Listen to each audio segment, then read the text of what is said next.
Good morning વિદ્યાર્થી મિત્રો, ધોરણ 12 વિષય અર્થશાસ્ત્ર, ચેપ્ટર 2 વૃદ્ધિ અને વિકાસના નિર્દેશકો. તો આપણે જે છે આ ચેપ્ટરની અંદર વિકાસના નિર્દેશકોની આપણે વાત કરતા હતા. એટલે કે આગળના વિડિયોની અંદર વિકાસના નિર્દેશકોની અંદર 1 અને 2 એટલે કે પહેલો નિર્દેશક આપણે જે રાષ્ટ્રીય આવક અને બીજો માથાદીઠ આવક બંનેના વૃદ્ધિ દરના નિર્દેશકો આપણે પૂર્ણ કર્યા. ત્યારબાદ ત્રીજો નિર્દેશક જે છે જીવનની ભૌતિક ગુણવત્તા, જેને આપણે PQLI તરીકે પણ ઓળખીએ છીએ, તો એના વિશેની માહિતી આપણે પ્રાપ્ત કરતા હતા. એમની અંદર સમાવિષ્ટ બાબતો જે છે એના વિશેની માહિતી પણ આપણે આગળના વિડિયોની અંદર જોઈ. ત્યારબાદ હવે આપણે જોઈએ કે જીવનની ભૌતિક ગુણવત્તા આંક. તો આ જીવનની ભૌતિક ગુણવત્તા આંક જે છે એની રચના કઈ રીતે થાય છે, એ આંક કઈ રીતે મેળવવામાં આવે છે, તો એ વિશેની આપણે માહિતી પ્રાપ્ત કરીએ. તો આપણે સૌપ્રથમ બે જે આપણે નિર્દેશકો જોયા, રાષ્ટ્રીય આવકનો વૃદ્ધિ દર અને માથાદીઠ આવકનો વૃદ્ધિ દર. તો આ રાષ્ટ્રીય આવક અને માથાદીઠ આવક બંનેની અંદર વધારો જે છે એ વધારો ખરેખર દેશની વિકાસ જે છે એ વિકાસ આપણને દર્શાવતા નથી. તો એમની કેટલીક મર્યાદાઓ જે છે એ મર્યાદાઓને કારણે એ જે બંને આંક જે છે એટલે કે જે બંને આપણે વિકાસના નિર્દેશકો જોયા એ બંને કરતા આ જે છે જીવનની ભૌતિક ગુણવત્તા આંક એ સળિયાતો છે એવું પણ આપણે કહી શકીએ. તો એવું શા માટે? તો કે આ બંનેની અંદર કેટલીક મર્યાદાઓ હતી, એ મર્યાદાઓને ધ્યાનમાં રાખી અને મોરિસ દ્વારા જે છે એ આ જીવનની ભૌતિક ગુણવત્તા આંક જે છે એ રજૂ કરવામાં આવે છે. આ જીવનની ભૌતિક ગુણવત્તા આંકની અંદર આપણે જોઈએ તો કે એને માનવીને ધ્યાનમાં લીધું છે. એટલે કે માનવ જીવનના ભૌતિક ગુણવત્તામાં સુધારાને, તો કે માનવ જીવન જે છે એમનો ભૌતિક ગુણવત્તા જે છે એ ભૌતિક ગુણવત્તામાં સુધારો આવે છે. એ જો ભૌતિક ગુણવત્તાના સુધારાને આર્થિક વિકાસ ગણવામાં આવે છે. તો આપણે જોઈએ કે એકની અંદર આપણે આવક જોઈએ કે રાષ્ટ્રીય આવક, તો એમાં માનવીને ક્યાંય ધ્યાનમાં લેવામાં આવ્યો નથી. માથાદીઠ આવક, તો માથાદીઠ આવક આપી છે આપણને, એમાં માનવીને ધ્યાનમાં લઈ અને જે છે માથાદીઠ આવકની આપણને વાત કરી છે, પણ એમની અંદર માનવીના જીવન ધોરણને ધ્યાનમાં નથી લીધું. જ્યારે અહીંયા જે છે એ માનવીના જીવન ધોરણને ધ્યાનમાં લેવામાં આવે છે. એટલે કે માનવ જીવનની ભૌતિક ગુણવત્તા જે છે, જો એ ગુણવત્તામાં સુધારો થાય તો આર્થિક વિકાસ થયો એવું આપણે કહી શકીએ. માત્ર ને માત્ર આપણી આવક દિવસે દિન પ્રતિદિન વધતી જાય તો એનાથી આપણો વિકાસ થયો એવું આપણે ના કહી શકીએ. કે આપણે જે છે એ દેશની આવક વધે તો વિકાસ થયો આપણે ના કહી શકીએ. પણ માનવ જીવનની અંદર તો સુધારો આવવો જોઈએ, જીવનની ગુણવત્તામાં સુધારો આવવો જોઈએ, તો આર્થિક વિકાસ ગણવામાં આવે છે. એટલા માટે અહીંયા જીવનની ભૌતિક ગુણવત્તા આંક જે છે એને ધ્યાનમાં રાખી આર્થિક વિકાસ આવ્યો છે. ત્યારબાદ આ જે PQLI એટલે કે આપણને જે જીવનની ભૌતિક ગુણવત્તા આંક જે આપણને આપવામાં આવ્યો છે એમની કક્ષા આર્થિક વિકાસની કક્ષા દર્શાવે છે. તો કે આ આંક આપણે જે તૈયાર કરીએ છીએ એ આંકની કક્ષા, એ આંક કેટલો ઊંચો છે, કેટલો નીચો છે કે મધ્યમ છે, એના આધારે દેશનો આર્થિક વિકાસની કક્ષા કઈ છે આપણે દર્શાવી શકીએ. તો કે આ જે PQLI નો આંક જેમ વધારે હોય, જેમ ઊંચો હોય તેમ દેશનો આર્થિક વિકાસ ઊંચો છે. PQLI જેમ નીચો એમ આર્થિક વિકાસ નીચો છે એવું આપણે કહી શકીએ. એટલે કે આ જે PQLI ની કક્ષા જે છે એ આર્થિક વિકાસની કક્ષા દર્શાવે છે. ત્યારબાદ આ જે PQLI નો આંક જે આપણે તૈયાર કરીએ છીએ તો એ તૈયાર કઈ રીતે કરવો, તો એમની અંદર મુખ્ય 3 બાબતો જે છે ધ્યાનમાં લીધી છે. અને એ 3 બાબતો એટલે કે 3 ઘટકો જે આપણને આપ્યા છે એ 3 ઘટકોની અંદર એક આપ્યું છે શિક્ષણ, બીજું અપેક્ષિત આયુષ્ય અને ત્રીજું બાળ મૃત્યુ દર. એટલે કે શિક્ષણ, અપેક્ષિત આયુષ્ય અને બાળ મૃત્યુ દર, આ 3 ઘટકોના આધારે જીવનની ભૌતિક ગુણવત્તા આંક આપણે પ્રાપ્ત કરી શકીએ છીએ. તો હવે સૌથી પ્રથમ આપણને આપ્યું છે શિક્ષણ. તો કે દેશની અંદર સાક્ષરતાનું પ્રમાણ કેટલું છે, સાક્ષરતાનું પ્રમાણ કેટલું છે કે દેશની અંદર સાક્ષરતાનું પ્રમાણ દર્શાવે છે. તો કે દેશમાં સાક્ષરતાનું પ્રમાણ કેટલું છે જે શિક્ષણની સ્થિતિ દર્શાવે છે. એટલે કે આ પ્રમાણ જેમ ઊંચું તેમ શિક્ષણનું ધોરણ ઊંચું, આ પ્રમાણ જેમ નીચું તેમ શિક્ષણનું પ્રમાણ જે છે પણ નીચું. એટલે કે અહીંયા જે છે આપણને દેશની અંદર સાક્ષરતાનો ટકાવારી દર જે છે આપણો કેવો છે એ વિશેની માહિતી આપણને અહીં આપવામાં આવે છે, એ દર્શાવે છે. ત્યારબાદ આપવામાં આવ્યું છે બીજું તો કે અપેક્ષિત આયુષ્ય. તો આપણને એવો પ્રશ્ન થાય કે અપેક્ષિત આયુષ્ય એટલે શું? તો કે બાળક જ્યારે જન્મે છે તો ત્યારે જે છે એમની એક અપેક્ષા બાંધવામાં આવે છે કે એક અંદાજ લગાવવામાં આવે છે કે આ બાળક કેટલા વર્ષ સુધી જીવશે, એટલે કે બાળકના જન્મ સમયે તે કેટલા વર્ષનું આયુષ્ય ભોગવે તેની અપેક્ષા એટલે કે અપેક્ષિત આયુષ્ય. તો બાળક જે છે એ બાળક જ્યારે જન્મે છે તો એ જન્મની સાથે કેટલા વર્ષ સુધી જીવશે એની એક અપેક્ષિત આયુષ્ય તરીકે એટલે કે કેટલા વર્ષનું જીવન આયુષ્ય ભોગવશે એમનો એક અંદાજ લગાવવામાં આવે છે અને આ જે અંદાજ લગાવવામાં આવે છે એમને આપણે અપેક્ષિત આયુષ્ય તરીકે ઓળખીએ છીએ. અને ત્રીજું ઘટક જે આપણને આપવામાં આવ્યું છે એ બાળ મૃત્યુ દર. તો બાળ મૃત્યુ દર એટલે શું? તો કે દર વર્ષ દરમિયાન જીવતા જન્મેલા દર 1000 બાળકોએ એટલે કે એક વર્ષની અંદર કેટલા બાળકો જીવતા જન્મ્યા છે તો એ દર વર્ષ દરમિયાન જીવતા જન્મેલા દર 1000 જો 1000 નું પ્રમાણ અહીં લેવામાં આવે છે. દુનિયાની અંદર બાળકોનું પ્રમાણ જે છે કે દેશની અંદર બાળકોનું પ્રમાણ જન્મવાનું પ્રમાણ જે છે ખૂબ જ મોટું હોય છે પણ અહીંયા જે છે 1000 ને ધ્યાનમાં રાખીને ગણતરી થાય છે એટલે કે એક વર્ષ દરમિયાન જીવતા જન્મેલા દર 1000 બાળકોએ એક વર્ષનું આયુષ્ય એટલે કે એક વર્ષનું આયુષ્ય પૂર્ણ કર્યા પહેલા કેટલા બાળકો મૃત્યુ પામ્યા છે તેનું પ્રમાણ એને બાળ મૃત્યુ દર કહે છે કે આપણે જે છે એ વર્ષ દરમિયાન 1000 જીવતા જન્મેલા બાળકો છે આપણે જે છે કે 2020 ના વર્ષની અંદર 1000 બાળકો જીવતા જન્મ્યા. હવે આમાંથી કેટલા બાળકો એવા છે કે જે એક વર્ષનું પણ આયુષ્ય ભોગવ્યું નથી એટલે કે એક વર્ષનું આયુષ્ય ભોગવા પહેલા મૃત્યુ પામ્યા છે. માનો કે 1000 માંથી 100 બાળકો એવા છે કે એ એક વર્ષનું આયુષ્ય ભોગવા પહેલા મૃત્યુ પામ્યા છે. તો અહીંયા જે છે એ 1000 માંથી 100 એટલે 900 બાળકો એટલે કે 90% બાળકો એવા છે કે જે એક વર્ષનું આયુષ્ય ભોગવે છે. તો બાળ મૃત્યુ દરની અંદર પણ એ જ છે કે બાળ મૃત્યુ દરની અંદર એક વર્ષ દરમિયાન જીવતા જન્મેલા બાળકોમાંથી દર 1000 કેટલા બાળકો મૃત્યુ પામ્યા છે તેનું પ્રમાણ એટલે કે બાળ મૃત્યુ દર. તો આ ત્રણ બાબત જે છે શિક્ષણ, અપેક્ષિત આયુષ્ય અને બાળ મૃત્યુ દર આ ત્રણ બાબતને ધ્યાનમાં રાખી અને PQLI એટલે કે જે જીવનની ભૌતિક ગુણવત્તા આંક જે છે એ તૈયાર કરવામાં આવે છે. હવે આ ત્રણ બાબત જે છે એ અહીંયા આપણે એવો એક પ્રશ્ન થાય કે આ ત્રણ બાબત જ કેમ, બીજી કોઈ કેમ નહીં? તો એમની અંદર આપણે જોઈએ છે કે તો આ ત્રણ બાબત જે છે એટલે કે શિક્ષણ તો કે એમની આપણને જે છે માહિતી આંકડાકીય માહિતી જે છે એ આપણને વિશ્વાસપાત્ર પ્રાપ્ત થાય છે કે દર વર્ષે કેટલા બાળકો આપણને જે છે એ ભણ્યા છે તો કે આંકડાકીય માહિતી વિશ્વાસપાત્ર પ્રાપ્ત થાય છે. અપેક્ષિત આયુષ્યની અંદર પણ એ જ છે તો એમની માહિતી આપણને વિશ્વાસપાત્ર આંકડામાં પ્રાપ્ત થાય છે અને બાળ મૃત્યુ દર તો કે અહીંયા આપણને વિશ્વાસપાત્ર આંકડાઓ મળી રહે છે. એટલા માટે જીવનની ભૌતિક ગુણવત્તા આંકની અંદર આ ત્રણ બાબત લેવામાં આવી છે.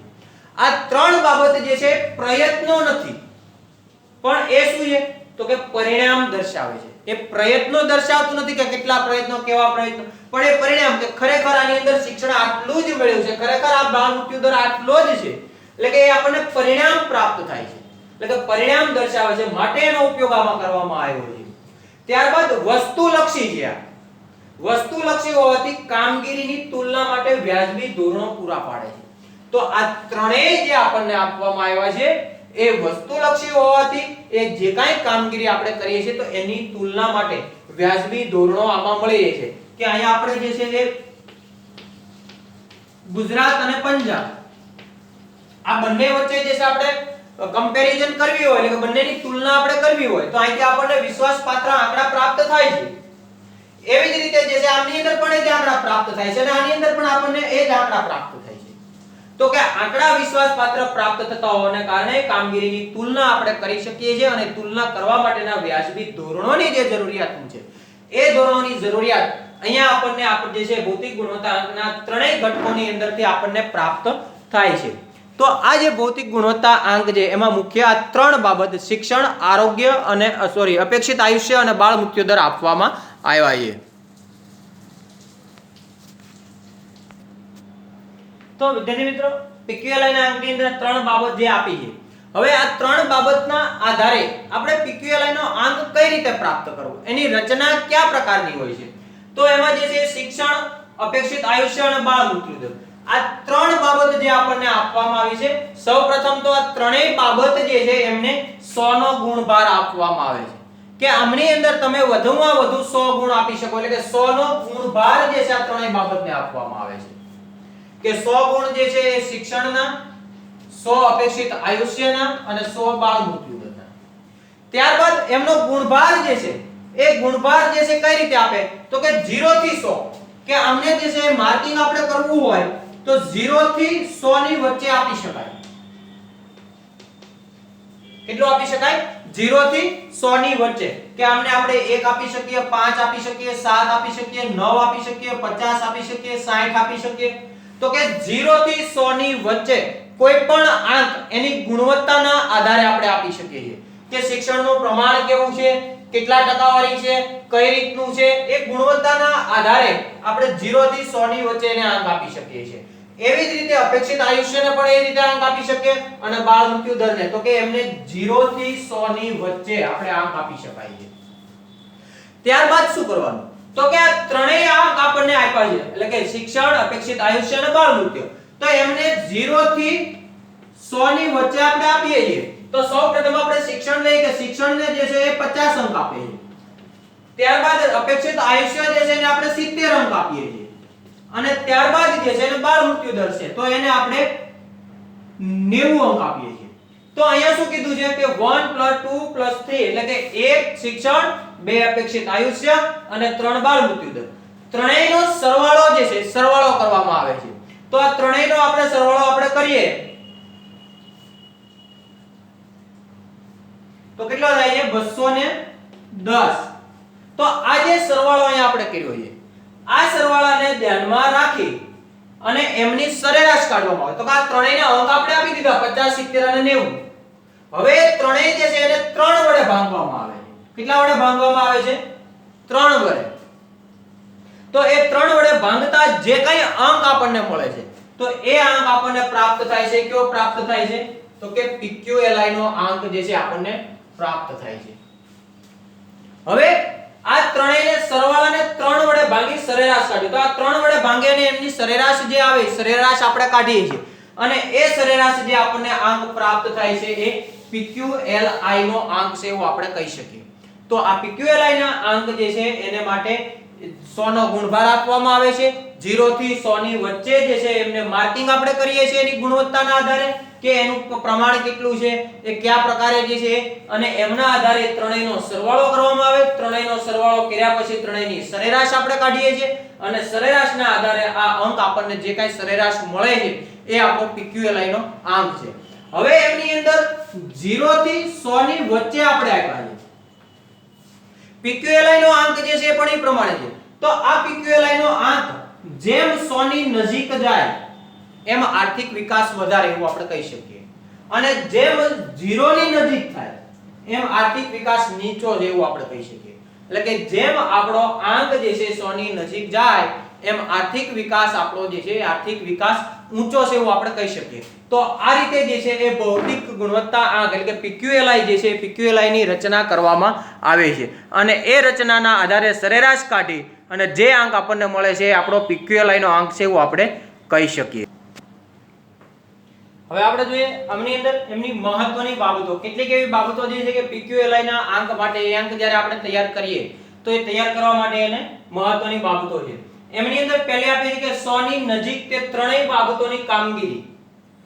તો આ જે ત્રણેય બાબતો આપણને આપવામાં આવી છે શિક્ષણ, અપેક્ષિત આયુષ્ય અને બાળ મૃત્યુ દર, તો આ ત્રણેય બાબતની કામગીરી જેમ 100 ની નજીક હોય તેમ એમની કામગીરી સારી એવું આપણે કહી શકીએ. એટલે કે આ જે કઈ આંક આપણે આપીએ છીએ એ આંક જેમ 100 ની નજીક હોય એમ આ ત્રણેય બાબતો જે છે ત્રણેય ઘટકો જે છે એની કામગીરી સારી છે એવું આપણે કહી શકીએ. બીજું તો કે આમ જે છે એ 0 ની જેમ નજીક હોય. જો એ 0 અને 100 ની વચ્ચે કીધું છે જેમ 0 ની નજીક હોય તેમ આ ત્રણેય બાબતોની કામગીરી જે છે ઉત્તરતી કક્ષાની, જેને આપણે નબળી નીચી કક્ષાની આપણે કહીએ છીએ, એટલે કે એ કામગીરી ઉત્તરતી કક્ષાની છે એવું આપણે કહી શકીએ. ત્યારબાદ આને જે છે એ 0 થી 100 ની વચ્ચે આંક આપવામાં આવે છે એ પણ એક એની મહત્વની બાબત છે. PQLI જે છે PQLI દ્વારા આપણે અલગ અલગ જૂથ વચ્ચે, અલગ અલગ રાજ્ય વચ્ચે, અલગ અલગ દેશ વચ્ચે તો કે આ PQLI નો આંક જે છે એની આપણે તુલના કરી શકીએ છીએ. આંક જેમ ઊંચો જાય એટલે કે PQLI નો આંક જેમ આપણે ઊંચો છે હોય કે જે આપણે 100 ની નજીક કીધો છે, તો એ 100 ની નજીક જેમ આંક હોય તેમ આર્થિક વિકાસ આપણો ઊંચો છે એવું આપણે કહી શકીએ. એટલે કે આંક જે છે જેમ 100 ની નજીક હોય એમ આંક ઊંચો છે, એને કારણે આર્થિક વિકાસ જે છે આર્થિક વિકાસ પણ આપણો ઊંચો છે. એવી જ રીતે આ આંક જે છે એ જેમ નીચો હોય એટલે કે જેમ 0 ની નજીક હોય એમ આપણો આર્થિક વિકાસ જે છે નીચો છે. એટલે કે 100 ની નજીક જેમ હોય ઊંચો જે છે એ PQLI નો આંક હોય તો આપણો આર્થિક વિકાસ પણ ઊંચો છે એવું કહી શકીએ. અને જેમ PQLI નો આંક જે છે 0 ની નજીક હોય એટલે કે નીચો હોય તો આપણે એ આંક જે છે એની સાથે સાથે આપણો દેશનો આર્થિક વિકાસ જે છે એ પણ નીચો છે એવું કહી શકીએ. એમની અંદર કેટલીક સકારાત્મક એટલે કે સારી બાબતો પણ આપી છે. સકારાત્મક બાબતો છે તો એ શું છે? તો કે આ જે માનવ વિકાસ આંક એટલે કે જે છે જીવનની ભૌતિક ગુણવત્તા આંક જે છે PQLI જે છે આ PQLI તો એ માનવ જીવનના ધોરણોને સ્પર્શતી ત્રણેય મહત્વની બાબતો શિક્ષણ, આરોગ્ય એટલે કે અપેક્ષિત આયુષ્ય અને બાળ મૃત્યુ દર આ ત્રણેય બાબતો એવી છે કે જે માનવના જીવન ધોરણને સ્પર્શ કરે છે. તો એ ત્રણેય બાબતો જે છે એને સ્પર્શતી ત્રણેય બાબતોને અહીંયા ધ્યાનમાં લેવામાં આવી છે. એને મુખ્ય બાબત તરીકે સમાવેશ કરવામાં આવી છે. ત્યારબાદ આ આંક જે છે તો કે માથાદીઠ આવકના ખ્યાલ કરતા ચડિયાતો છે. શા માટે? તો કે માથાદીઠ આવકની અંદર જે છે એ માત્ર ને માત્ર આવક જે છે આવકને ધ્યાનમાં લઈ અને એની સરેરાશ દર્શાવવામાં આવી છે, જ્યારે અહીંયા માનવ જીવનના ધોરણો જે છે એને ધ્યાનમાં લીધા છે. એટલે કે માથાદીઠ આવક કરતા આ આંક છે ચડિયાતો છે. રાષ્ટ્રીય આવક અને માથાદીઠ આવક કરતા ઓછી મર્યાદાવાળો છે. તો કે રાષ્ટ્રીય આવક અને માથાદીઠ આવક જે છે એમની બંનેની અંદર જે મર્યાદાઓ છે એ મર્યાદાઓ કરતા જીવનની ભૌતિક ગુણવત્તા આંક એટલે કે PQLI જે છે એમની મર્યાદાઓ જે છે ઓછી છે. આ ઉપરાંત તો કે બીજી એક સકારાત્મક બાબત એ છે કે અહીંયા આપણે સરળતાથી તુલના કરી શકીએ છીએ કે બે વ્યક્તિઓ વચ્ચે, બે દેશ વચ્ચે, બે રાજ્યો વચ્ચે અથવા તો બે અલગ અલગ જૂથ વચ્ચે, સ્ત્રી અને પુરુષ, છોકરી અને છોકરો, તો આ રીતે અલગ અલગ જૂથ વચ્ચે પણ આપણે એમની સરખામણી જે છે એ સરખામણી આપણે સરળતાથી કરી શકીએ છીએ. તો આ રીતે આ જીવનની ભૌતિક ગુણવત્તા આંકની અંદર કેટલીક સકારાત્મક બાબતો પણ આપણને આપવામાં આવી છે. ત્યારબાદ એમની કેટલીક મર્યાદાઓ જે છે એ મર્યાદાઓ પણ અહીંયા આપણને આપી છે. તો એ મર્યાદાઓ આપણે જોઈએ તો એ મર્યાદાઓની અંદર વિદ્યાર્થી મિત્રો અહીંયા જીવનની ભૌતિક ગુણવત્તા એટલે કે PQLI છે એમની કેટલીક મર્યાદાઓ આપી છે. તો અહીંયા જે માનવ વિકાસ જીવનની ભૌતિક ગુણવત્તા આંક જે છે એ જીવનની ભૌતિક ગુણવત્તા મુખ્ય ત્રણ બાબતોને ધ્યાનમાં રાખીને આપવામાં આવી છે: શિક્ષણ, અપેક્ષિત આયુષ્ય અને ત્રીજું બાળ મૃત્યુ દર. તો આ ત્રણ બાબતોના આધારે જે છે એ દેશના વિકાસની સાચી સ્થિતિ આપણે જાણી શકતા નથી. એ એક મોટામાં મોટી મર્યાદા છે કે દેશના વિકાસની સ્થિતિ કેવી છે એ મુખ્ય ત્રણ બાબતને આધારે જ જાણી શકતા નથી. આના સિવાય પણ કેટલીક બાબતો એવી છે કે જેના માટે દેશના આર્થિક વિકાસ માટે જે બાબતો જરૂરી છે તો આ ત્રણ બાબતોના આધારે આપણે જાણી શકતા નથી. એક એની મોટી મર્યાદા છે. બીજું અહીંયા જે છે માત્ર સરેરાશ દર્શાવવામાં આવી છે એટલે કે શિક્ષણ, અપેક્ષિત આયુષ્ય અને ત્રીજું બાળ મૃત્યુ દર. આ ત્રણ બાબત જે છે એમના આંક આપી એમનો સરવાળો કરી અને એમની સરેરાશ દર્શાવવામાં આવે છે. તો આ સરેરાશ દ્વારા આપણે કઈ બાબતની કેટલી જરૂરિયાત જે છે આપણે કહી શકતા નથી કે શિક્ષણ વધારે મહત્વ ધરાવે છે, અપેક્ષિત આયુષ્ય વધારે મહત્વ ધરાવે છે કે બાળ મૃત્યુ દર વધારે મહત્વ ધરાવે છે. તો એમના આધારે જે છે એ માત્ર સરેરાશ દર્શાવતો હોવાથી આર્થિક વિકાસની સાચી સ્થિતિ વિશે આપણે માહિતી પ્રાપ્ત કરી શકતા નથી. પછી એક સરખું મહત્વ અપાય છે. તો અહીંયા જે છે એ જીવનની ભૌતિક ગુણવત્તા આંક જે છે એમની અંદર ત્રણ જે માપદંડ આપ્યા છે, ત્રણ ઘટકો જે આપ્યા છે, તો એ ત્રણને એક સરખું મહત્વ આપવામાં આવ્યું છે. પરંતુ લોકોના જીવન ધોરણ માટે આ ત્રણેય બાબતોનું મહત્વ સરખું હોય એ શક્ય નથી. એટલા માટે અહીંયા જે છે એમને મહત્વ સરખું અપાય છે પણ મહત્વ સરખું હોતું નથી. કો જે છે એ અપેક્ષિત આયુષ્યનું એટલું બધું મહત્વ નથી કે જેટલું બાળ મૃત્યુ દર કે શિક્ષણની જરૂરિયાત છે. સૌથી વધારે જરૂરિયાત શિક્ષણની છે. તો આવી રીતે મહત્વ જે છે ત્રણેયને સરખું અપાયું છે પરંતુ ત્રણેયનું સરખું મહત્વ નથી. તો એના કારણે પણ આ જે છે એ આર્થિક વિકાસ માટે એક મર્યાદા તરીકે આપણે લઈ શકીએ. ત્યારબાદ આપ્યું છે અહીંયા આપણે જોઈએ છે કે દેશનો આર્થિક વિકાસ જે થાય છે તો આર્થિક વિકાસ ને આવક વૃદ્ધિ મહત્વની છે, કારણ કે આવક થાય, વ્યક્તિને આવક પ્રાપ્ત થાય તો એનું જીવન ધોરણ સુધરે છે. તો પરંતુ અહીંયા PQLI ની અંદર આવક જે છે એ આવક વૃદ્ધિ મહત્વની છે, પરંતુ એની અહીંયા ઉપેક્ષા કરવામાં આવી છે, એને ધ્યાનમાં લેવામાં આવ્યું નથી. તો એ પણ એક એની મોટામાં મોટી મર્યાદા છે એવું આપણે કહી શકીએ. ત્યારબાદ ધનિક દેશો જે છે, એટલે કે જે વિકસિત દેશો જે છે એ દેશોનો PQLI વધવાની માત્રા જે છે એ ધીમી હોય, પરંતુ સરેરાશ આયુષ્ય જે છે એ અમુક હદથી વધારે વધારી શકાતું નથી. તો કે આ ધનિક દેશો જે છે એની PQLI વધવાની માત્રા જે છે એ ધીમી હોય છે, કારણ કે એનો ઓલરેડી વિકાસ થઈ ચૂક્યો હોય છે, ત્યાં શિક્ષણનું પ્રમાણ ખૂબ જ મોટું હોય છે. તો એને પણ એક મર્યાદા તરીકે લઈ શકીએ. અને બીજું તો કે સરેરાશ આયુષ્ય જે છે એ સરેરાશ આયુષ્ય આપણે અમુક હદ સુધી જ લઈ જઈ શકીએ છીએ. દાખલા તરીકે સરેરાશ આયુષ્ય જે છે એ તો આપણે 1 થી 70, 80 કે 90 વર્ષ વધી જે છે એ બધા જ લોકો 100 વર્ષના થતા આપણે 100 વર્ષનું આયુષ્ય દર્શાવી શકીએ. એથી આગળ આપણે લઈ જઈ શકતા નથી. એટલે કે અપેક્ષિત આયુષ્ય જે છે એ અમુક હદ સુધી જ આપણે વધારી શકીએ છીએ, એથી આગળ વધારી શકતા નથી. તો એ પણ એક અહીંયા એની મર્યાદા છે. તો આ જે PQLI અંક જે છે, જીવનની ભૌતિક ગુણવત્તા અંક જે છે, એમની આ કેટલીક મર્યાદાઓ છે. પરંતુ આજે જે છે આજની સ્થિતિની અંદર આપણે જોઈએ તો કે PQLI નો આંક જે તૈયાર કરવામાં આવે છે એમાં મુખ્ય 3 બાબત, એટલે કે આપણે જે આગળ જોઈએ 2003 પછી મુખ્ય 3 બાબત આપણે અહીંયા જે જોઈ હતી કે શિક્ષણ, અપેક્ષિત આયુષ્ય અને ત્રીજું બાળ મૃત્યુ દર. આ 3 બાબત ઉપરાંત માનવ જીવનને સ્પર્શતી, માનવ જીવનને લાભકારી એવી અન્ય 3 બાબતો જે છે એમને ઉમેરી અને PQLI નો આંક જે છે તૈયાર કરવામાં આવે છે. તો અહીંયા જે છે આપણો આ ત્રીજો નિર્દેશક જે છે વિકાસનો, એક માથાદીઠ આવકનો વૃદ્ધિ દર, રાષ્ટ્રીય આવકનો વૃદ્ધિ દર, અને ત્રીજું જે છે એ જીવનની ભૌતિક ગુણવત્તા આંક PQLI એ અહીંયા આપણે પૂર્ણ થાય છે. હવે આપણો એક આંક બાકી રહ્યો છે જે છે HDI, એટલે કે આપણે જે છે માનવ વિકાસ આંક, એની માહિતી જે છે આપણે આવતા વિડિયોની અંદર એ એમની માહિતી આપણે પ્રાપ્ત કરીશું.